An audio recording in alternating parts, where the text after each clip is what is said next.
Magandang araw kaibigan! Tuloy po kayo sa Felicidad's Channel. Sa mga kwento ng buhay at pag-ibig na hinalukay sa natatagong baul ni Felicidad. Pero bago po tayo magpatuloy, huwag niyo pong kalilimutan na i-like ang video, i-subscribe ang channel, at i-click ang notification bell para lagi kayong updated sa mga parating pa na upload.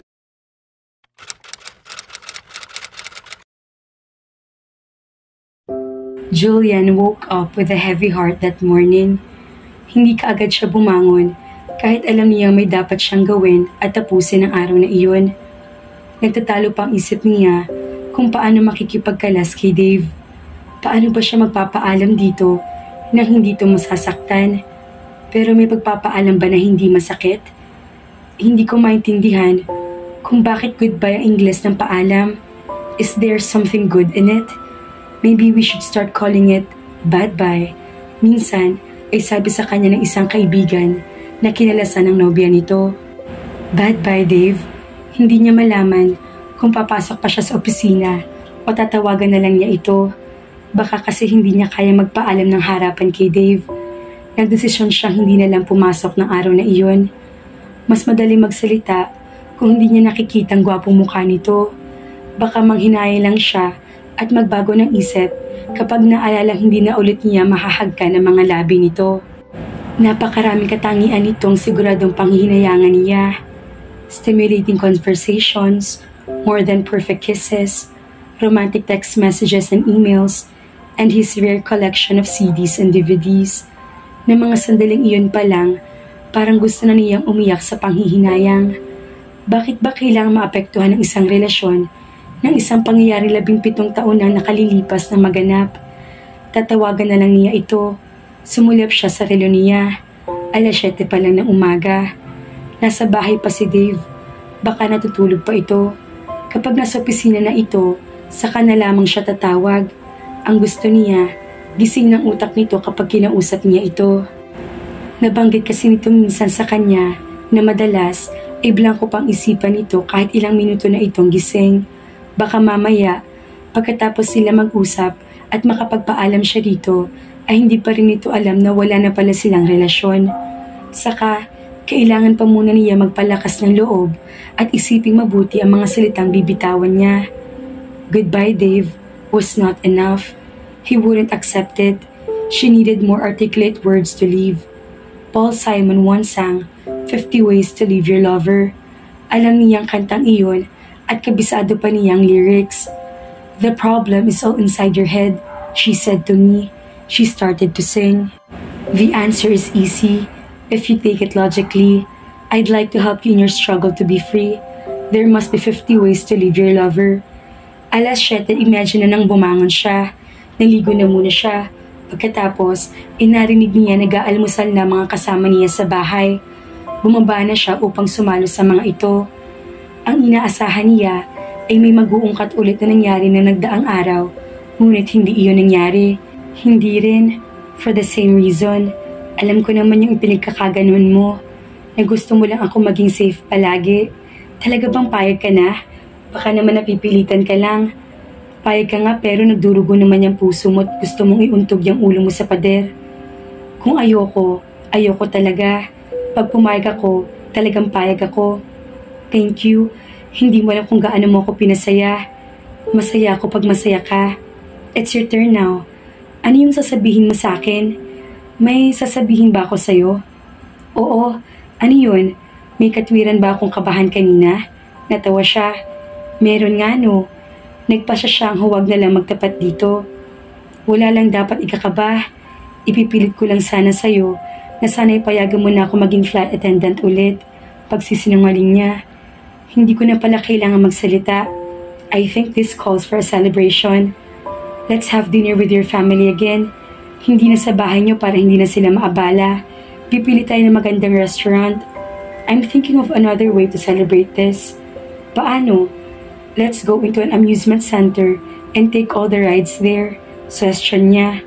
Natahimik ito. I'm just kidding. A dinner with my family will be perfect. Hindi naman tinanggihan ng pamilya ni Julian ang imbitasyon ni Dave. Kumain sila sa labas. Hindi tulad ng huling pangyayari Walang iringang naganap. Maaliwalas na ulit ang mukha ng mga ito. Hindi naman pala hopeless yung boyfriend mo. Pasimpleng biro ni Janet sa kanya. Isang kurot sa tagiliran isinagot niya rito. Hindi maitatago sa mukha ng mga magulang niya ang katuwang sa desisyon ni Dave. Pinatunayan lang daw ni Dave na mahal talaga siya nito. And to think na muntik na niyang wakasan ang relasyong iyon. That's really a good sign, sabi ni Irene habang nasa isang coffee shop sila kasama si Claire sa loob ng isang mall. Meaning, nababawasan na ang takot ni Dave. Nakoconquer na niya iyon. Pwede mo na ulit siyang i-encourage na maging risk taker. Why not take him to Enchanted Kingdom and ask him to ride the space shuttle? Anito, saka tumawa ng mahina. Actually, biniro ko nga ulit siya tungkol doon. Sabi ko, i-celebrate namin yung pagpayag niya na maging flight attendant ulit ako. We'll go into an amusement center and take all the rides there. Anong sabi niya? Tanong ni Claire. Natahimik. Hindi tumanggi. Hindi. Hey, that's another good sign. Ani Irene. Hindi siya tumanggi. Nawalan lang ng kibo. Hindi ba pag hindi ka kumibo, it means yes? Sa mga babae, oo. Sabad ni Claire. Sa mga lalaki, pag hindi kumibo, pag tinanong mo, usually means no. And they always mean it. Malay mo, iba si Dave. Ani Irene. Subukan mo, Julian. Wala namang mawawala. Anong gagawin ko? Iayain ko nga siya sa Enchanted Kingdom? I have a better idea. Hindi ba sa dagat nag-ugat ang takot niya? Ani Claire. Tumango siya. Pues, kailangan dagat din ang gumamot sa kanya. Careful with your words, Claire. My boyfriend's not sick. I'm sorry, he's not sick. He's just a little problematic. Here's my idea. May rich akong friend. Magsa-celebrate siya ng birthday next week. Invited ako. Kami hindi. Sabi ni Irene. Walang problema yun. Malakas ako ron. Pag maisinama ko, parang invited na rin siya nun. Saka, kilala na kayo nun. Nagkukwento ko kayo sa kanya. Sino bang friend mo? Tanong ni Irene. Si Charlotte. Ah, si Charlotte. Ani Irene. Kilala nga nila ito. Anak ito ng isang kilalang negosyante pero hindi pa nila ito nakakaharap. So, paano matutulungan ng pagdalo niya sa isang birthday party si Dave? Nakakunot ang noong tanong niya kay Claire. Baka nakakalimutan mong mahilig magdalo sa mga ganyan si Dave. Halos once a week, umaattend ng party ngayon. I'm sure, hindi pa siya nakakadalo sa ganong birthday party. Na-invite na siguro siya but I'm sure, hindi siya umattend. Anong klaseng birthday party ba yan? Tanong niya. Huwag mong sabihin sa roller coaster gagawin yan. Ano ka ba? Natatawang bulalas ni Claire. Ano yun? Isang guest bawat seat ng roller coaster? Paano naman sila magchichikahan?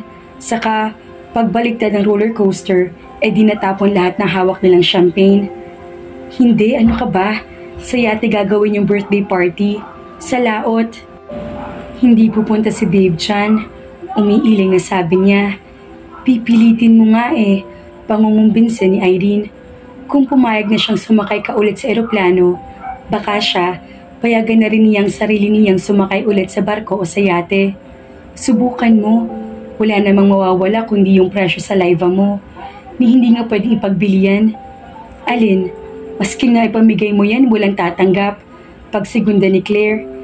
Sige lang, apihin niyo pa yung laway ko. Tatawa-tawang sabi niya. Para namang may bibili ng mga laway niyo. It's a birthday party, Dave, sabi ni Julian dito. They were in a park. Magkatabi silang nakaupo sa isang concrete bench. She was holding an ice cream cone. Si Dave naman ay abala sa pagmamasid sa mga bata nagkakagulo sa di kalayo ang palaruan. They couldn't go mountain climbing. They couldn't water ski. They couldn't bungee jump. They couldn't scuba dive. So they always ended up in a place like here, a park. It was a safe place. Just don't ask Dave to go to a slide. Ikinukwento niya rito ang imbitasyon ni Claire na sumama sila sa kaarawan ng isang mayamang kaibigan nito. Sige, punta tayo, sabi ni Dave. It's no ordinary birthday party. Aniya, no ordinary birthday party. Nakakunot ang noong balik nito sa kanya. And what is the meaning of that? I mean, it won't be held inside a house or a hotel or a restaurant. Don't tell me it will be held inside a jungle. Nakangiting sabi nito. It will be held inside a yacht. At nasa dagat yung yate? Tumawa siya ng mahina. Of course. Are we going? I can't. Why not? You know why. Dave, please. Hindi pwedeng habang buhay ka na lang na matatakot na bumalik sa dagat. Hindi ito kumibo. Bumuntong hininga siya. I will tell you a story. May kaibigan akong stewardess. She's not the only flight stewardess in her family. Pati yung dalawa pang kapatid niya ay ganoon din. She's the youngest of the three. Her name's Pinky.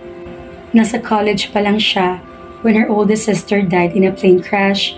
They wept for her but they moved on.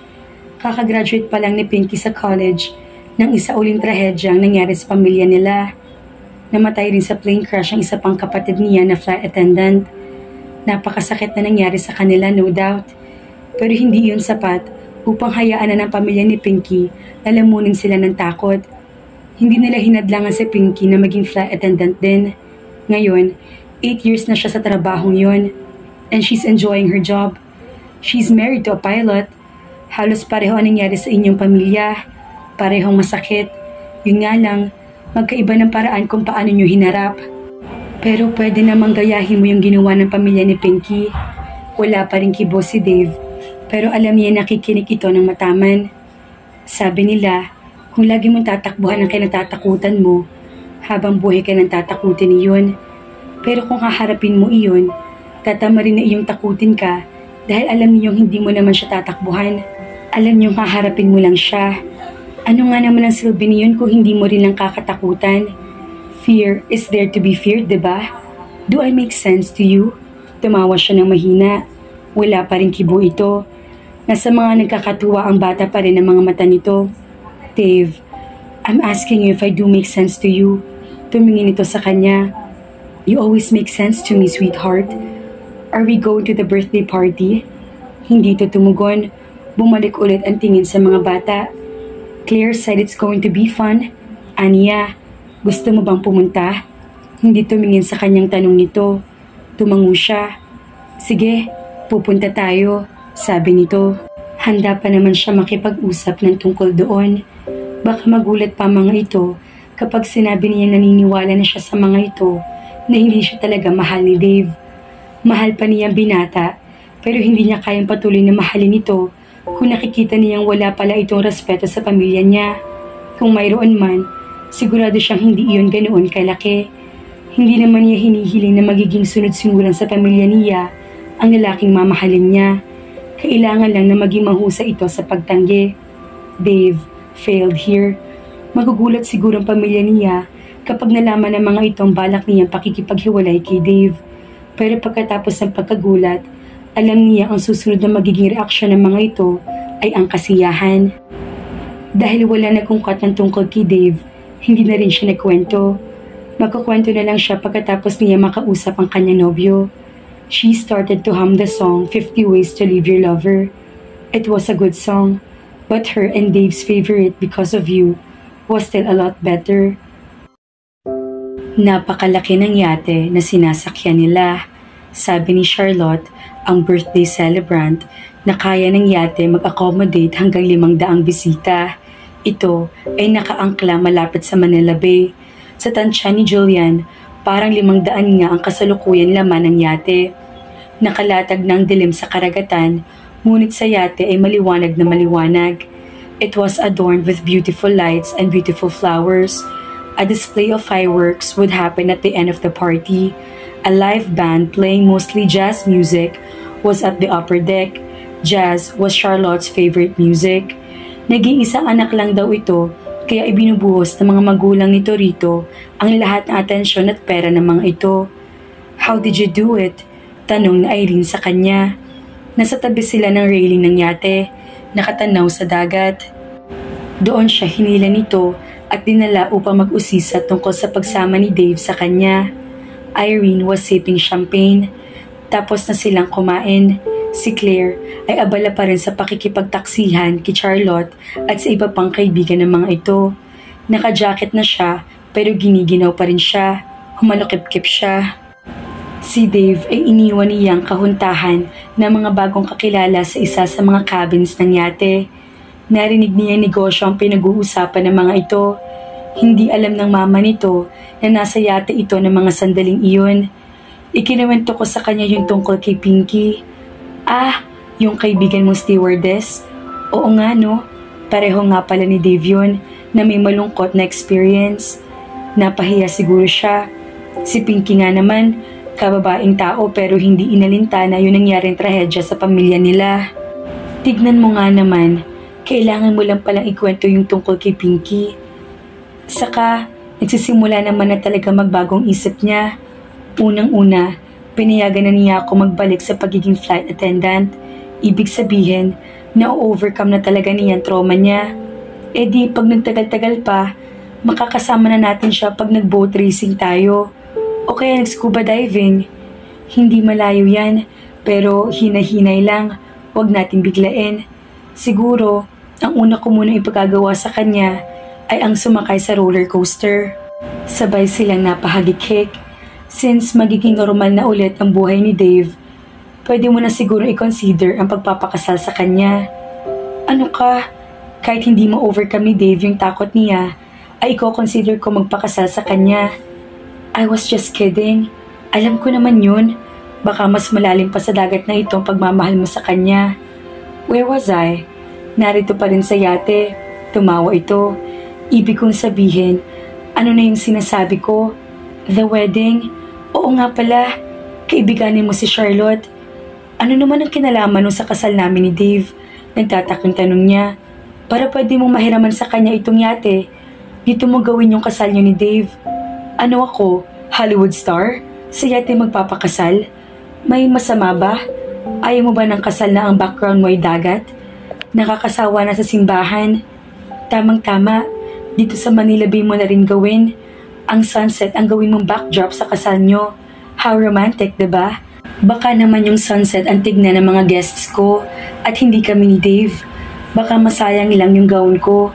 Hindi mangyayari yun dahil mas maganda ka pa sa sunset. Mas gusto ko pa rin sa simbahan.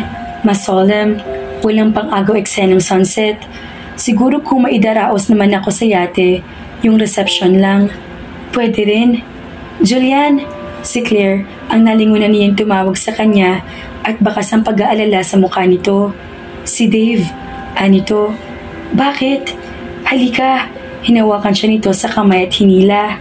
Sa isa sa mga cabins ng yate siya dinala nito pero hindi sa kung saan niya iniwan si Dave. Dumiretso sila sa comfort room. There, he found him slumped on the floor. Sa toilet bowl ay makikita ang sinuka nito. Maputla na rin ito, anyo nang hihina. Ang unang pumasok sa isip niya ay napainom ito ng mga kahuntahan nito. Hindi umiinom si Dave. Kaunting alkohol lang ang pumasok sa katawan nito ay nagugulo ng sistema nito. Nahiya lang siguro itong tumanggi. Nagpamulit itong tumayo nang makita siya. Inalalayan niya ito. What happened? Lumabas sila ng banyo. Maraming tao sa cabin, halos lahat ay napatingin sa kanila. Is he alright? Tanong sa kanya ng isa sa mga bisitang lalaki. I'm okay, ani Dave. I just got dizzy. Tinulungan niya itong makaupo sa sofa at tinabihan nito. Uminom ka? You know, I'm a teetotaler. The only alcohol I take is rubbing alcohol and I don't drink it. Ba't ka nahilo? Ba't ka nagsuka? Sumandal ito at pumikit. Seasick. We're not sailing, but we're still at sea. Nahilo ako na makita ko ang dagat. Sabi nito, kanina, habang sakay sila ng speedboat patungo sa yate, ay bumulong na rin ito sa kanya na nahihilo ito. Nawala lang iyon na makasampa na ito sa yate at makapasok sa isa sa mga cabin kung saan hindi nito nakita ang dagat. Paano mo nakita ang dagat? Nasa loob ka ng cabin. Mahina lang pag-uusap nila. Alam nilang tatawag ng atensyon ang pinag-uusapan nila kung maririnig ng ibang nasa kwarto. Is there a window there to the sea? Kung meron man, bakit ka lumapit doon? Wala. Paano mo nga nakita yung dagat? May nagyaya sa deck. Napilitan akong sumama. Doon kami nag-usap sa tabi ng railing kung saan kitang-kita ko at amoy na amoy ang dagat. I tried to ignore the sea but I failed. Then what? Naalala ko nung nangyari sa amin noon. May nakita pa nga yata akong pating kanina. Hindi lang ako sigurado. Oh God! Suddenly, I felt dizzy. Patuloy nito, doon na rin sana ako susuka. Dudukwang na lang sana ako sa railing. Natakot lang ako mahulog. Umiikot ang paningin ko. I went inside the cabin, headed for the bathroom and vomited. And then you found me. How are you feeling now? Not yet okay, but I'll be okay. Sige na. Anong sige na? Enjoy the party. No, dito na lang ako sa tabi mo. Humilig ito sa kanya. I'll be okay. Bulong nito habang nakapikit. I thank God I'm alive. The shark scared me. Akala ko ba hindi ka siguradong pating ang nakita mo? Oo, pero natatakot pa rin ako. Hindi na siya sumagot. Kung habang usapan nilang iyon tungkol sa dagat at sa pating, ay lalo lang maaalala nito nangyari 17 taon na nakararaan. Maya-maya ay nakita niyang tulog na ito habang nakahilig sa balikat niya. Ang ikinatatakot niya ay baka tuluyin ang hindi mawalan takot nito sa dagat. Wala na sa tabi ni Julian si Dave nang magising siya. Dave? Hanap niya rito at luminga sa paligid. He went out, nakangiting sabi sa kanya ng isang bisitang babae. She was holding a glass of an alcoholic drink. Napansin niya ang pagsiklap sa mga hikaw na nakalambitan sa mga tainga nito. Halos lahat ng bisita ni Charlotte ay mayamang tulad nito. Lumabas siya ng cabin. Dave? Hindi pa rin niya ito makita. Bagkos, ang lumalakas na pag-alo ng dagat ang nahagip ng mga mata niya. He went this way. Itinuro na nasa lubong niya ang direksyon na tinungo raw ng kanyang nobyo. Hinawi niya mga bisita na nakaharang sa kanya para mas dumami pa yata ang tao sa yate. Pero paano nagkasya ang mga ito rito? Nangamba siyang baka lumubog ang yate anumang oras. Hindi pa naman niya na itatanong kung nasaan ang isang shark-infested na dagat sila. Sapat bang life jacket doon sa yate kung sakali may mangyaring masama roon? Makakayanan ba ni Dave ang isa pang aksidenteng katulad na nangyari dito noong musmus pa ito? Kapag nakita niya ang kanyang nobyo, ay ayayain na niya itong umuwi. It was a mistake bringing him here. Amoy alak ng karamihan sa mga bisita. Umiindayog ang katawan ng mga ito sa saliw ng maharot na tugtuging pampalinlang ng ere. Whatever happened to jazz music that she thought would play all night long? Baka lasing na si Charlotte at tulog na kaya nagbago na ang musika. Wala siya makitang bituin sa langit nang tumingala siya. Mukhang uulan, kaya lalong kailangan niya makita agad si Dave. Funny, pero isa sa mga pinakanakatakutan ni Dave ay ang ulan. No, it wouldn't kill him, pero lagi ito nagkakasakit kahit pa hindi ito mababad sa ulan. Ilang patak lang daw ng ulan sa katawan nito ay sapat na upang magkasakit ito. Maya-maya ay nagsimula ng pumatak ang ulan.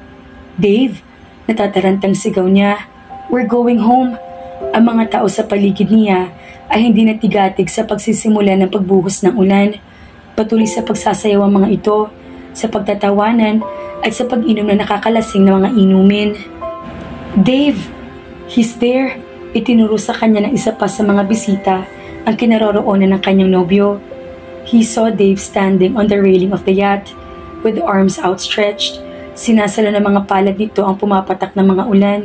Basang-basa na ito. Dave, what are you doing? Tanong niya rito sa malakas na tinig upang magkarinigan sila.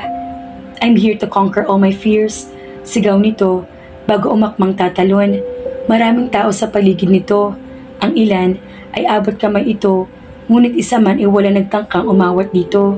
Tumakbo na siya patungo rito. Dave, don't! Pero huli na. Umigpaw na patungo sa dagat si Dave. Parang may nakita siyang pating na paikot-ikot sa tubig na babagsakan nito. Kasunod ng pagtalon nito ay ang pagpapalakpakan ng mga tao sa paligid nito. Nagising si Julian.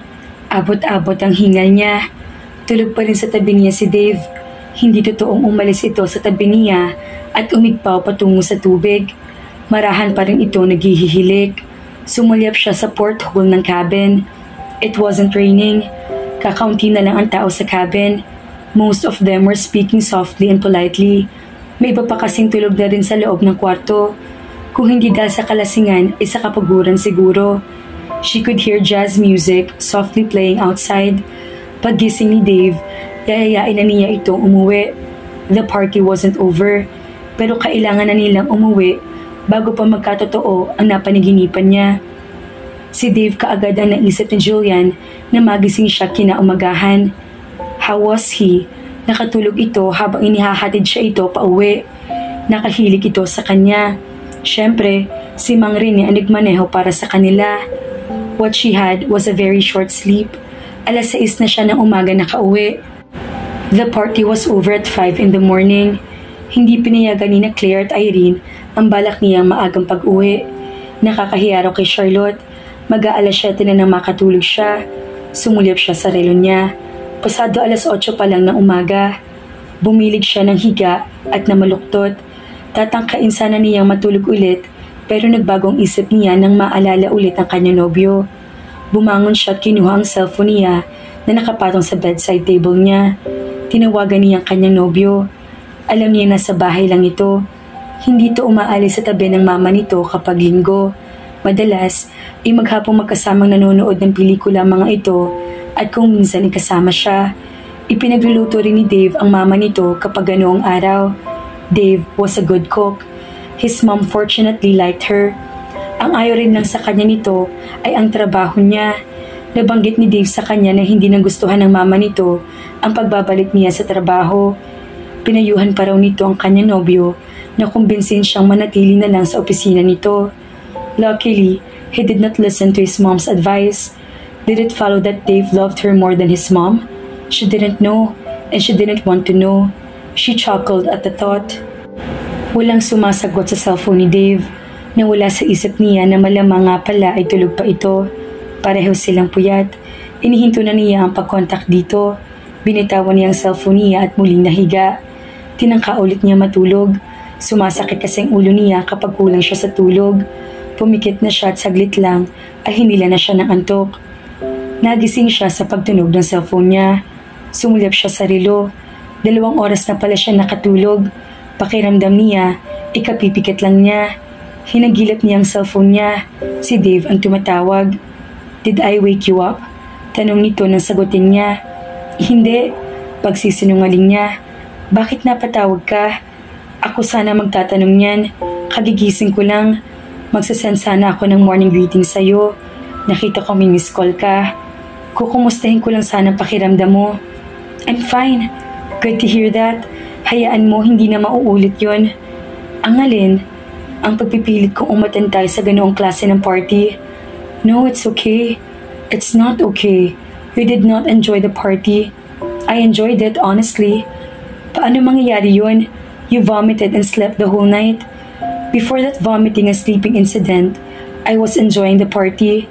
Nice people, delicious food, nice music, nice conversations. Ano pa nga hanapin mo sa isang party na tulad nun? It's a perfect party. Nagsuka sa isang perfect party. And you weren't even drinking. Katwiran niya. And I apologize for that. Matagal na kasi nang huli ako makakita ng dagat. Tumawa ito ng mahina.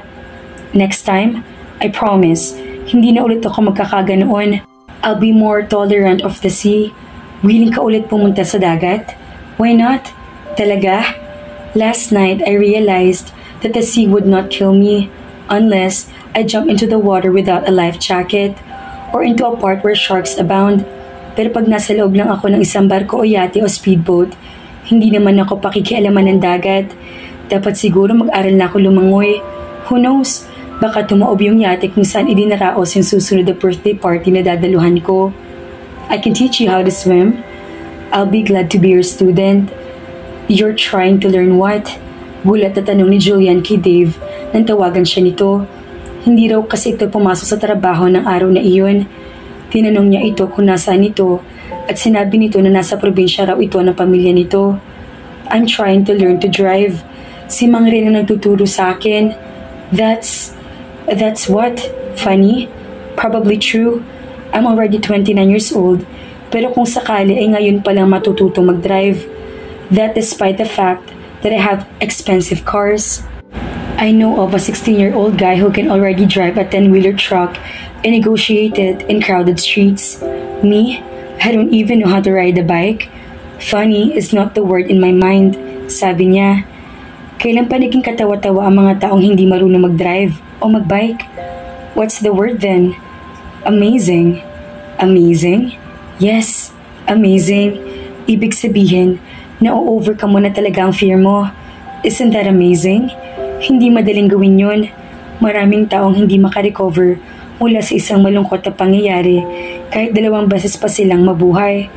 Tama lang pala na umattend tayo sa yacht party na yun. Mahahalikan ko sina Claire at Charlotte nito ng di oras.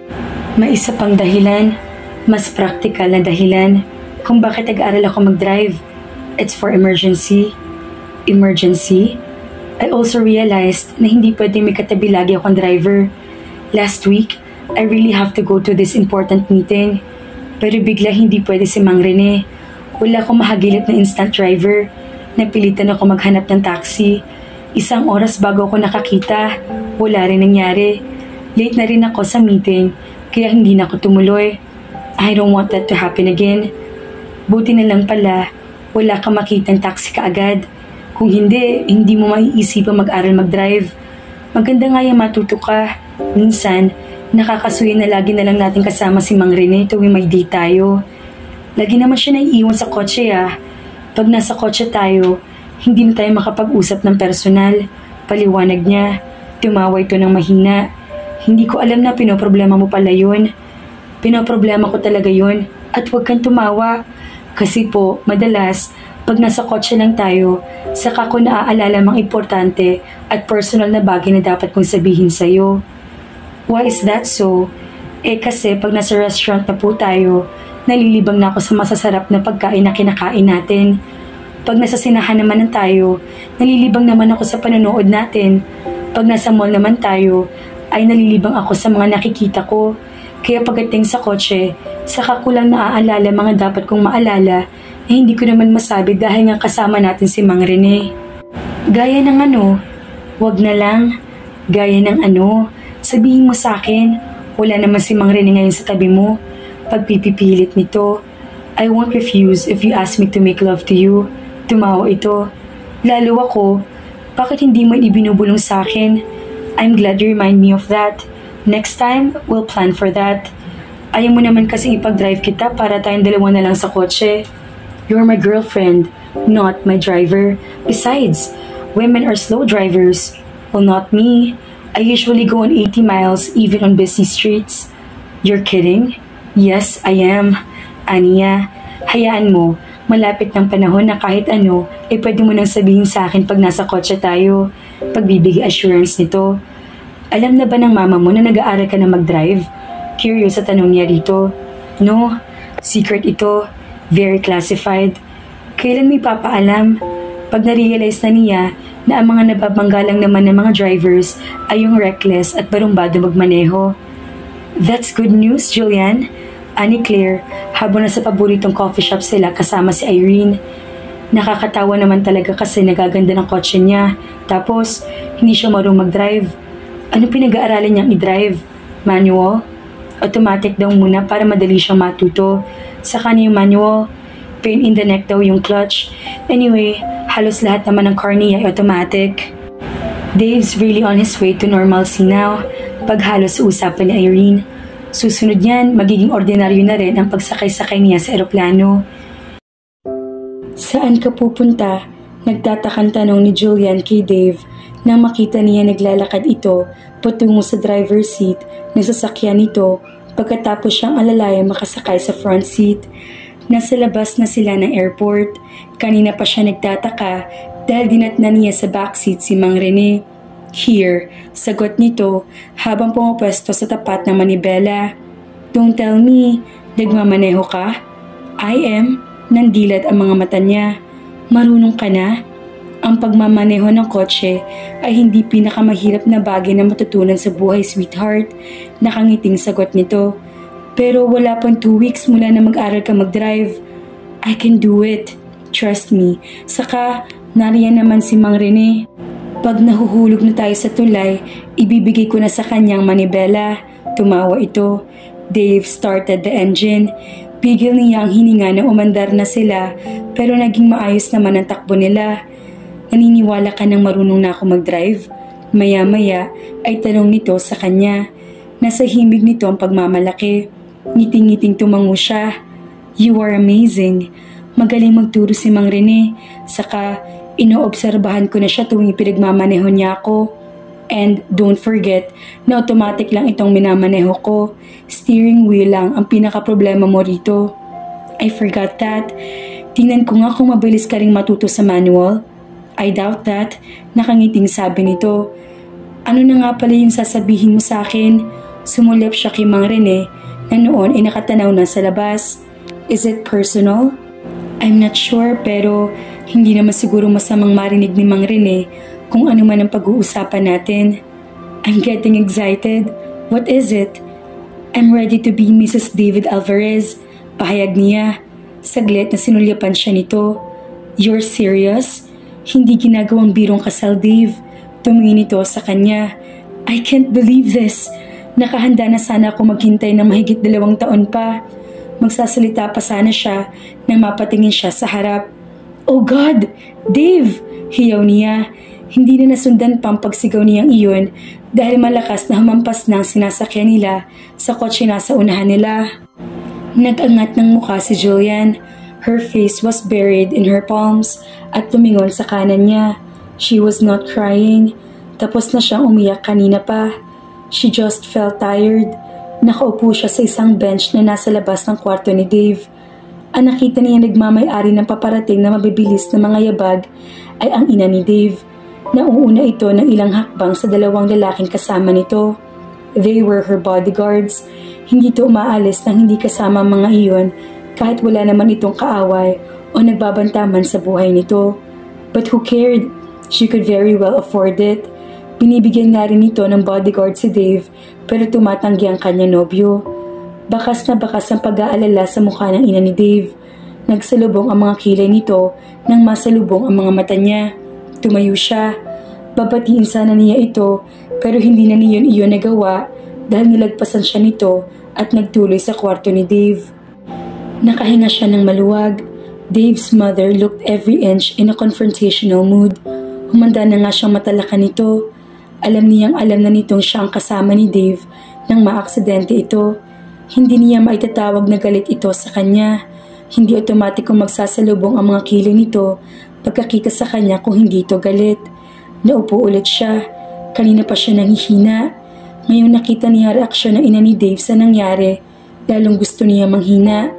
It was a good thing na mas ginusto nito makita agad si Dave. Kahit paano ay mapapaliwanagan na ito ng kanyang nobyo. Dave was alright. Wala naman nasaktan sa kanila bagamat may kalubhaan ang damage na sasakyan nito. It was a little miracle that they survived unscathed. Isinugod nila ni Mang Rene sa ospital si Dave dahil nahilot nagsuka ito. Ganoon yata ang reaksyon ng katawan nito kapag nakakaramdam na matinding takot. Hindi nagtagal ang ina ni Dave sa loob ng kwarto. Paglabas nito ay sa kanya ito dumiretso. Inunahan na niya ito magsalita. Nakausap na ho ba kayo ni Dave, ma'am? He's sleeping. What happened? Seryosong tanong nito. Nabangga ho kami, ma'am. I know that. Mataas ang boses na sagot nito. Bakit kayo nabangga? And why was he driving? He doesn't know how to drive. Nag-aral ho siya, ma'am. Paliwanag niya. Ikaw ang nagturo sa kanya? No, ma'am. Sino? Umiling siya.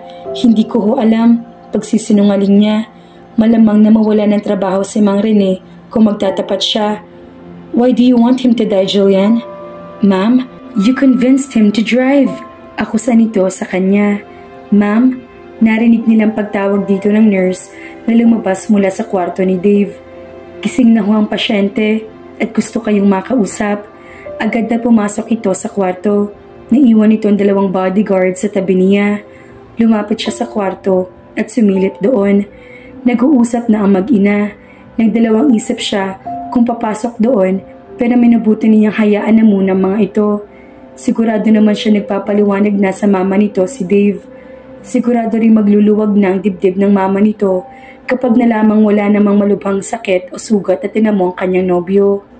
Naupo ulit siya. Tumayo sa tabi niya ang 2 bodyguards ng mama ni Dave. Pinagitnaan siya ng mga ito. Pakiramdam niya ay isa siyang bihag at ang direktiba sa mga ito ay huwag siyang hayaang makatakas.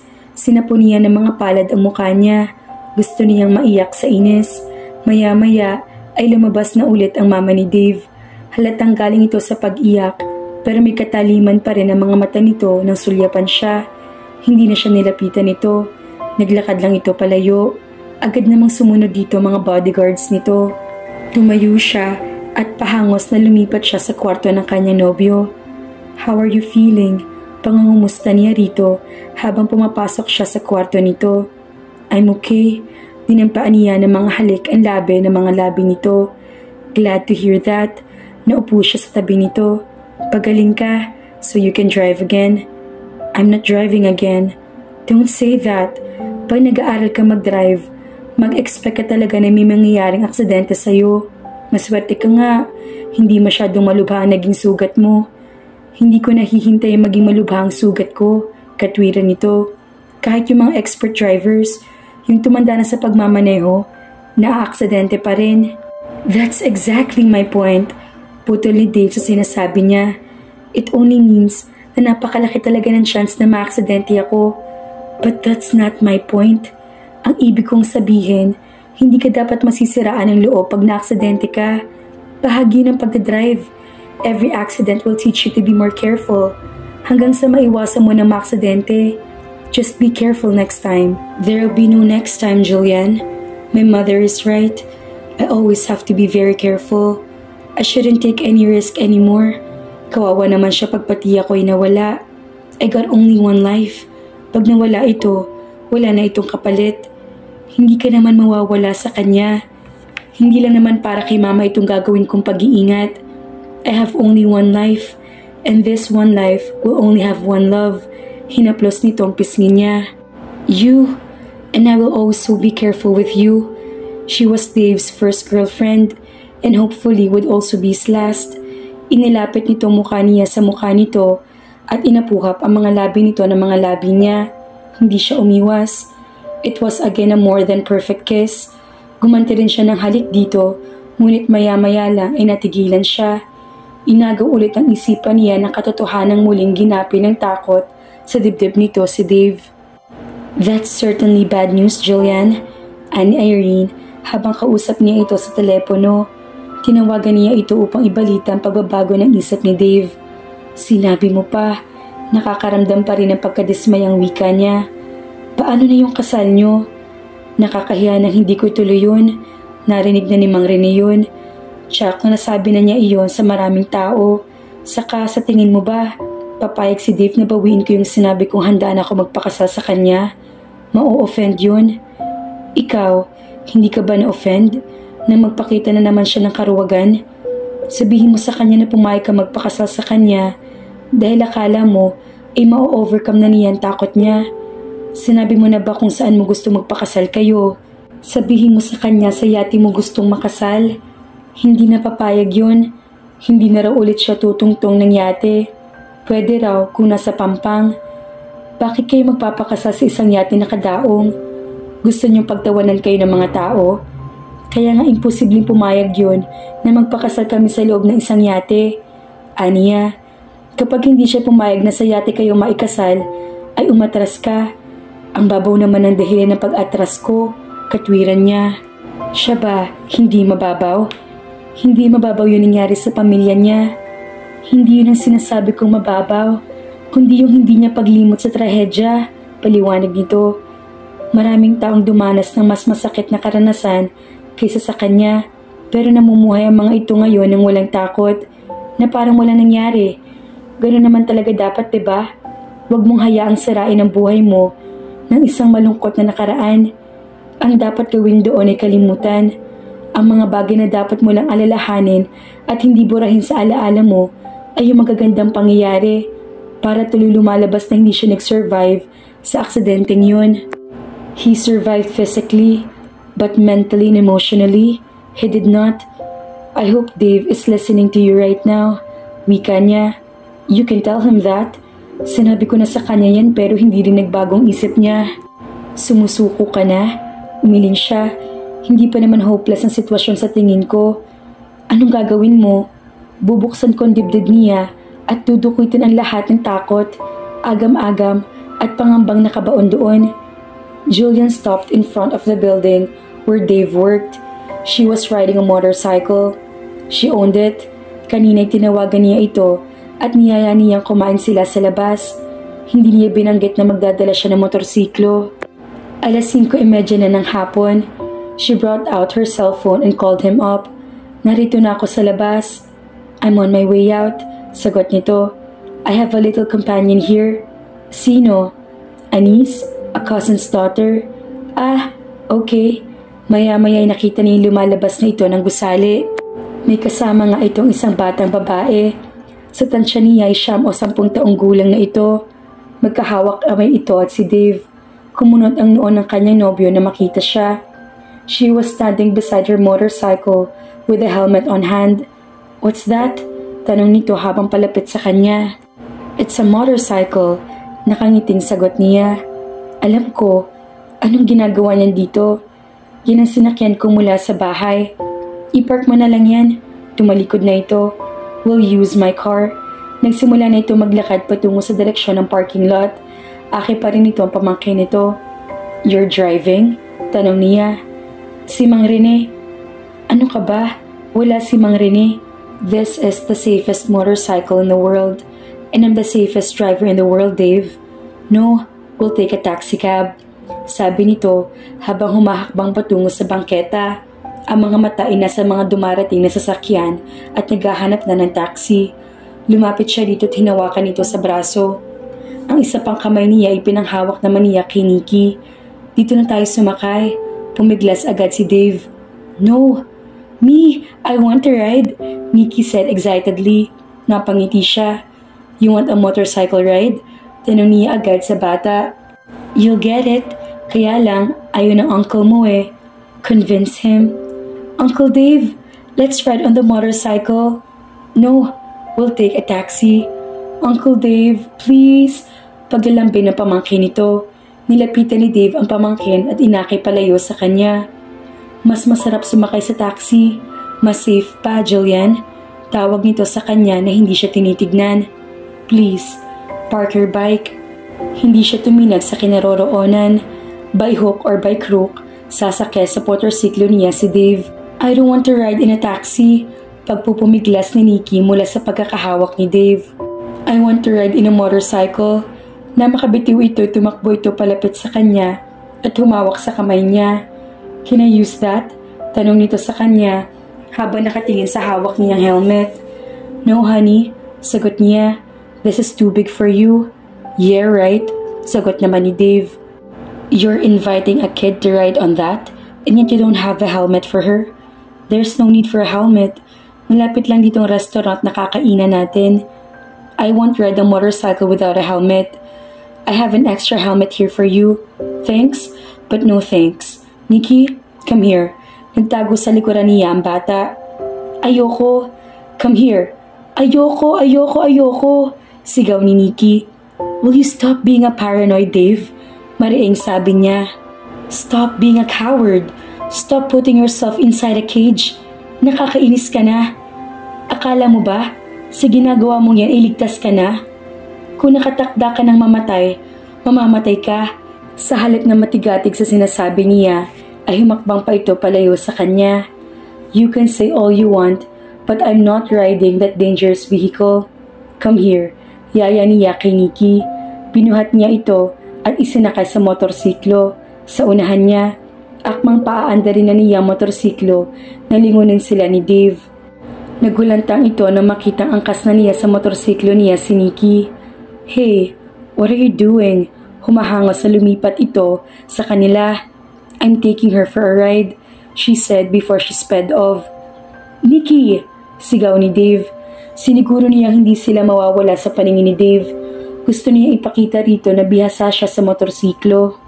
Bumuelta siya pabalik nang matansya niya mawawala na sila sa paningin ni Dave. Huminto siya sa tapat nito. I told you, we'd be safe. Pagbibigay assurance niya dito. Hindi ito kumibo. Sakay na. Untag niya dito. Hindi na niya pinababa si Nikki. Malapit lang dito yung restaurant na kakainan natin. Hindi dito babiyahe ng malayo. Pagkagaling natin sa restaurant, ay babalik din kaagad tayo dito dahil siguradong narito na si Mang Rene at naghihintay sa'yo. Paano mo nalaman yan? Nakakunot ang noong tanong nito. Sabi mo sa akin kanina, sinabi sa'yo ni Mang Rene na pipilitin niya makabalik, diba? Bakit pa nagiging makakalimutin ka na? Sinundan niya ng ngiti ang sinabi, hindi to ngumiti. Sakay na, pilit niya rito. Kung hindi ka nagpapatumpik-tumpik dyan, nasa restaurant na siguro tayo at kumakain na. Baka nagugutom na itong si Nikki. Bumaling siya sa pamangkin nito. Are you hungry, Nikki? Oo, kanina pa. Tumingin ulit siya kay Dave. See? Kaya sakay na. Pag nalipasan ng gutom to, lagot ka sa tatay nito. Nasaan ba mga magulang nito? Bakit ba nasa iyo to? Ipinadala ko siya sa opisina. Gusto siyang makita ni Mama dahil tatanungin siya kung anong gusto niyang regalo. Birthday kasi niya tomorrow. Talaga? Happy birthday, Nikki. Nakangiting pati niya dito. Thank you. Ipaalala mo sa akin mamaya. Pagkatapos natin kumain, ibibili kita ng regalo. Kahit ano magustuhan mo, ibibigay sa'yo ni Tita Julian. Wag lang bahay at lupa o kotse, ha? I will, Tita. I'm really hungry now. Let's eat at Pancake House. We will, honey. Sagot niya rito bago bumaling kay Dave. Sasakay ka ba o aalis na kami? Hindi agad ito sumagot. Nakatingin pa rin ito sa kawalan. It was as if the situation was a matter of life and death. Gusto na talaga niyang mainis dito. Okay, sabi niya. Kami na lang ang aalis. Hintay mo na lang si Mang Rene dito. Wait, awat ni Dave sa kanya. Nilingon niya ito. What? Just enjoy the ride like Nikki is doing. She saw that the traffic light had just turned green. Di walang itatawid na niyang motorsiklo sa intersection nang bigla ay isang sasakyan, a red Isuzu Crosswind, ang humaginit pa-cruise sa daraanan nila. It beat the red light. Sasalpok sila roon. Piniga niyang preno. Nag-skid ang motorsiklo pero bumangga pa rin sila sa crosswind. Naitapon sila mula sa motorsiklo. Ang kaagad na hinagilap ng mga mata ni Julian ay si Nikki. Wala itong suot na helmet. Nakita niya ito sa bandang likuran niya. Kumabog ang dibdib niya dahil hindi ito gumagalaw habang nakahandusay sa lapag. Nikki, nasulyapan niya bumababa mula sa crosswind ang mga sakay niyon. Isang lalaki at isang babae iyon. Both looked in their early 30s. Nasaan yun ang mga itong pag-aalala? Ang sumunod na nakita niya ay ang paghangos ni Dave palapit sa mga ito.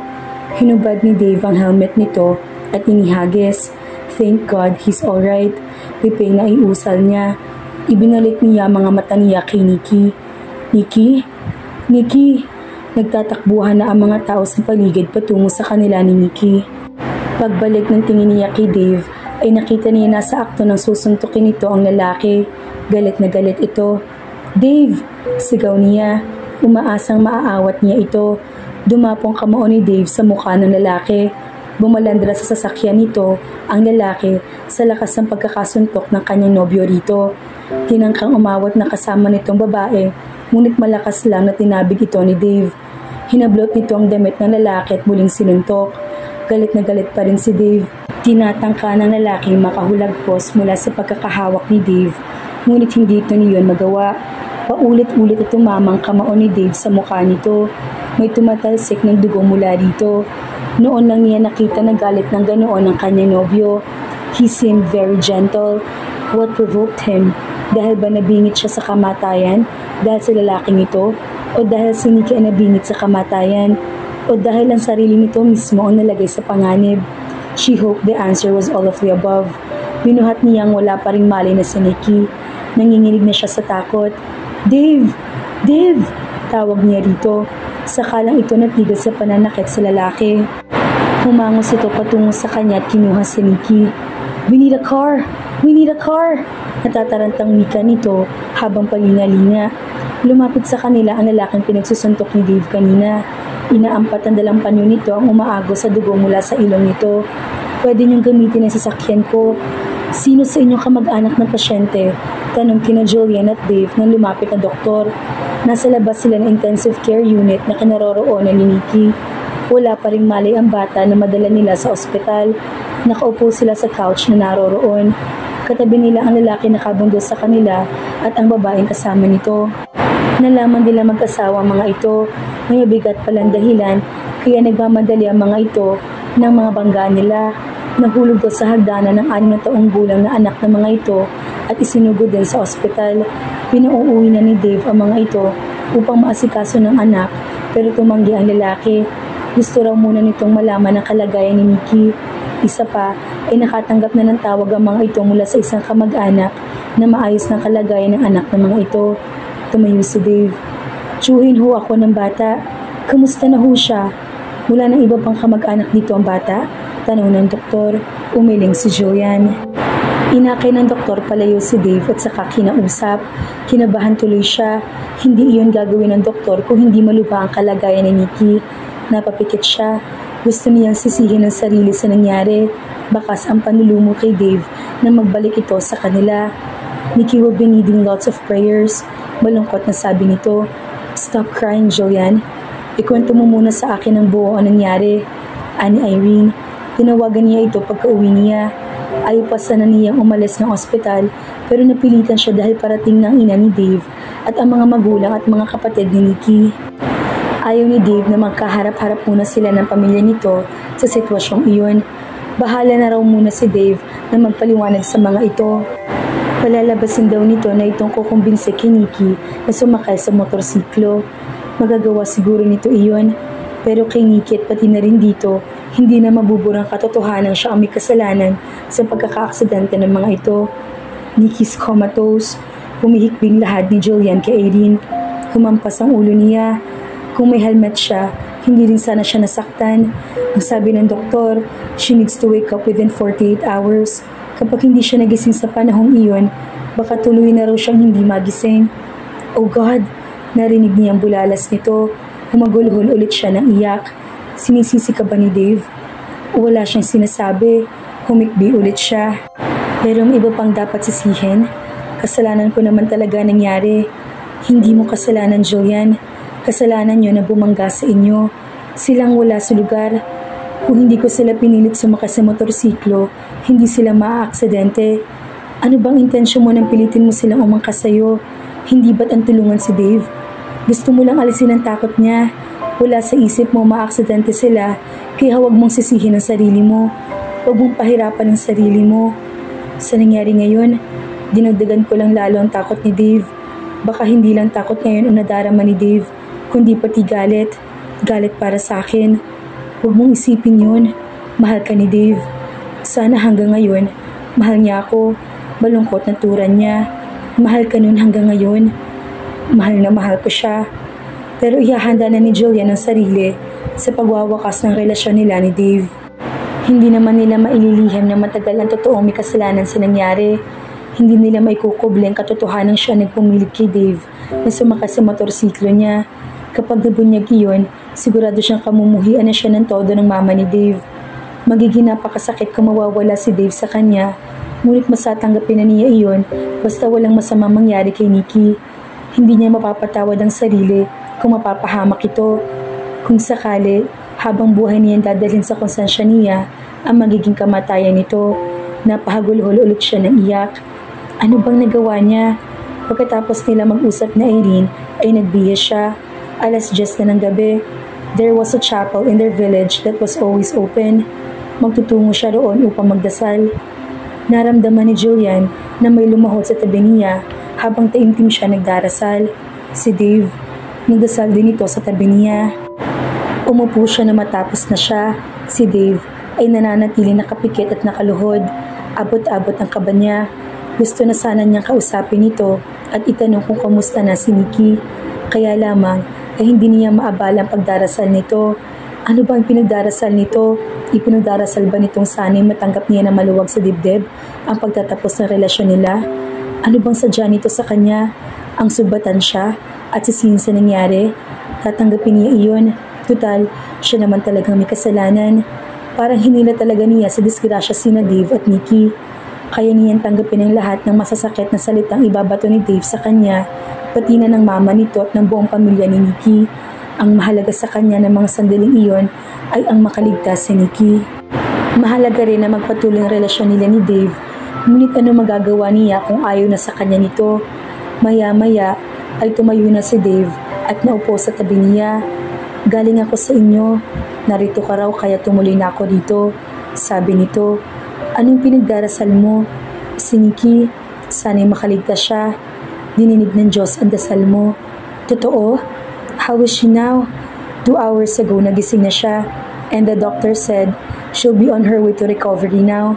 Pinuntahan agad kita dahil alam kong tortured ka rin mentally sa nangyari. You can heave a sigh of relief now. Thank God. God is so good. He'd let Nikki celebrate her birthday tomorrow conscious. She became speechless for the next few minutes. Ba't ka natahimik? Tanong nito sa kanya. Yan lang ba dahilan ng pagpunta mo dito? Ang ibalita tungkol kay Nikki? May iba pa ba akong dapat maging dahilan? Oops, meron pa nga pala. Ano yun? Sabihin mo muna sa akin kung ano pa ba dapat kong maging dahilan sa pagpunta ko dito. Ikaw na lang. Anya, ano pang ibang dahilan ng pagpunta mo dito? Sasabihin ko pero sabihin mo muna nasa isip mo. Wala akong nasa isip. Pagkakaila niya. Meron. Ano yun? Ikaw na lang muna. I have a feeling of deja vu. Nangingiting sabi nito. Para nangyari na sa atin itong ganitong klase ng conversation. Natatandaan ko, ako yatang sumuko nun. Akong una nagsalita. Ikaw naman ngayon. Come on, tell me. Ano pa ba ang pwede kong maging dahilan sa pagpunta dito? Susumbutan mo ako at sasabihin break na tayo, tama? Why would I do that? Muntik na kitang pinatay. Actually, it's an eye-opener. Sabi nito. Sabi mo sa akin nun, kung mamamatay ka, kahit nasaan ka at kahit anong ginagawa mo, mamamatay ka. Kahit nasa pinaka-safe na lugar ka pa, pero kung hindi mo pa naman oras, kahit tumayo ka sa ibabaw ng lumilipad na eroplano, ay hindi ka mamamatay. Para sa akin ay mali ka, na ikaw mismo, hindi ang destiny ang papapatay sa'yo. For me, the rule to live longer is to be careful. The rule to die early is to be reckless. Like James Dean. Pero kanina, pagkatapos natin babangga, ay nagbagong pananaw ko. Kanina habang pabangga tayo ron sa sasakyan, ang pakiramdam ko, hindi ako sa motorsiklo nakasakay. Kung hindi, nakatayo ko sa ibabaw ng isang lumilipad na eroplano. I was certain of death at that time. But here I am, buhay na buhay. Ibig sabihin, hindi ko pa oras. Natama ka, kung hindi mo pa oras, kahit siguro lumundag ka mula sa lumilipad na eroplano at hindi ka mamamatay. Bigla, sige, sayate natin gawin ang kasal. Muli siyang yumakap dito, mahigpit na mahigpit. Ang akala talaga niya ay mawawala na ito sa kanya. Ngayon, kung kailan hindi na siya bumitiw sa pagkakayakap dito, masiguro lang na hindi ito mawawala sa kanya ay gagawin niya. Isang bagay pang sisiguruduhin niya. Theirs would be one of the most memorable yacht weddings. Salamat mga ka-felicidad sa pakikinig sa ating kwento. Hanggang sa susunod, paalam!